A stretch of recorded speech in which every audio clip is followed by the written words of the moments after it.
Hello everyone, welcome to another session in our channel Inspiria.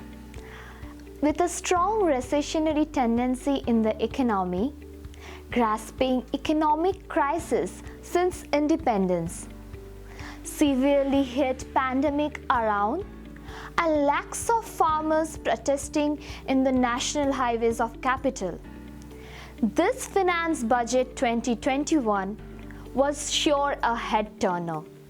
It was one of the highly anticipated annual event and closely watched one around the world. As a citizen of India, hence you should be knowing some of the highlights and importance of the budget 2021. The expectations of the people augmented high as soon as Nirmala Sitharaman announced that this budget is not going to be like before. So let's see in this video if our expectations has met the reality.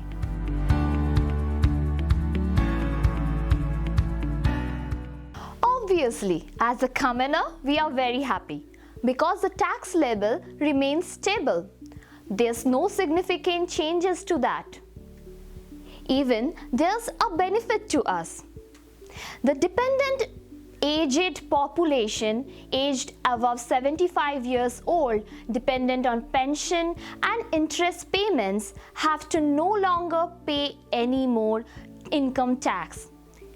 Neither they have to file for income tax. But if such is the case, it is an alarming one. There has been no significant wealth tax or any other hidden new taxes implemented. But we all know that government expenditure has surely increased. Then how is the government planning to spend for us? The fiscal deficit has already risen and is at around 9.5% of the GDP and is projected to be around 6.5% of GDP for next fiscal year. Fiscal deficit, it may sound very difficult, but in simple terms, if you have 1,000 rupees and that is your earning, you spend more than 1,000 rupees. Maybe you have spent 2,000 rupees when your earning is only 1,000 rupees. It means you have a fiscal deficit. You have a deficit of 1,000 rupees. Similarly, since the government has spent so much for us, for healthcare, for employment, generating new policies during this 2020, which was not planned, which was not pre-planned, the fiscal deficit has increased and it's around 9.5% of the GDP. So interesting point is here now. How is the government planning to spend for us?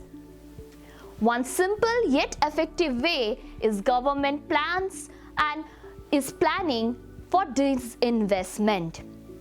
It is proposed in the budget that the disinvestment and through disinvestment this year, it will earn around 1.75 lakh crores. It includes selling of public sector enterprises like BPCL, LIC, two of the public sector unit banks and IDBI. Well, it is controversial that will it benefits the poor, the middle income group and the higher income group or not, but certainly it will boost up the earnings for the government. If you dive deeper, what actually we common people actually are more interested is the list of the goods whose prices has increased and the list of the goods whose prices have fallen. If you look, the prices of the goods that have increased are electronics, spare parts of manufacturing units, spare parts of mobile equipments which includes mobile chargers, mobile case coverers, raw silk, cotton and many more. Well, if you concentrate in this input and this materials on which the price has increased, all these are input goods. It indicates India is now manufacturing the electronics and domestic goods profoundly and very well. In order to make the Indian market competitive around the world and domestically, the government has initiated and hiked up the custom duties so that people invest and buy more of domestic goods. But don't be sad. Well, we Indians who love to buy and wear gold and silver, its prices have fallen this year. There is a decrease in the custom import duties on that. And further, manufacturing units like iron, steel, those prices have also decreased so that the domestic manufacturers can be boosted up and manufacturing sectors can be boosted up. Well, one important point over here, if you concentrate on the policies, COVID-19 is main focus, and all the policies related to infrastructure, health, education and agriculture, automobiles are related surrounding keeping COVID-19 and its effect in focus. Let's discuss how it is. For example, in the automobile sector, they have introduced a new policy, vehicle scrapping policy. For example, in infrastructure sector, a large expansive government outlay of 5.59 trillion has been planned out. This is directly the capital expenditure to build roads, highways, infrastructure development. It is a highly labor-intensive industry generating employment with significant multiplier effect with strong forward and backward linkages. But we have to concentrate, many of the projects in India are in standstill positions because of the delay in payment. So government is also focusing that the older projects get completed and get financed quickly at the earliest step. When you look into another labor-intensive sector, manufacturing sector, which includes automobile sector, plays a huge role. To boost up the automobile demand indirectly, a new vehicle scrapping policy program is being implemented, where 15 years old vehicles will be phased out and the people will be given subsidized loans or some kind of financial help from the government to buy new vehicles. Obviously, it will help the automobile sector. Tell me how? Because it will increase the demand. When people will buy more, the demand of the automobile sector will increase and it will boost up in expanding the sector and indirectly boosting up the employment by hiring new laborers. Now, let us come to the two main social pillars in the budget this time. The first being health. Well, we all knew this time budget is going to be all about health. And yes, we are not wrong. There has been an increase of 137% in health expenditure from the previous year to this year of the budget. Health and wellness being one of the significant pillars this time in the budget. It is prioritized and around 2.24 trillion rupees is invested in the health sector, which is to be phased out in 6 years. There are different verticals in the segment obviously, which includes Atmanirbhar Swasth Bharat Yojana, where 64,000 crores is allocated in 6 years, slowly and gradually. There is also plan of implementing Mission Poshan 2.0 for the malnutritioned children. However, the allocation is decreased from the previous year. Well, but positive point here is government right now is concentrating on the COVID-19 vaccine. And for this, they have allocated 35,000 crores in particular to COVID-19 vaccines. They have planned to provide free, accessible vaccines to all people above 50 and also affordable ones to the needy ones and to the commoners. So we should be very happy about this. Further, we all have to acknowledge COVID-19 was an eye-opener in the health industry. It unleashed the potential of health industry for investment as well as for consumption. But it also unleashed the importance of private sanitation and private water supply. For this, the government is planning around 36,022 crores for urban sanitation and water supply. They have planned around 2.86 crores of households to be supplied with private water supply. COVID-19 was a wake-up call to all of us to understand the importance of primary health care, secondary health care, and tertiary health care. The Kerala model of development, which focused on social sectors like education and health, led us believe that even a state being hit by pandemics again and again is resilient enough to fight back and come back quickly to a normal state. The government is planning to extend such services by building 17,000 primary health care in rural regions and 11,000 primary health centers in urban regions, which will help the needy and the people residing over there. Thus, from the budget, it is clear this year government has identified how health and wellness can be one of the foundation pillars in development of the country. How providing better, free, accessible healthcare to people can lead us and give us better, productive, employed workforce.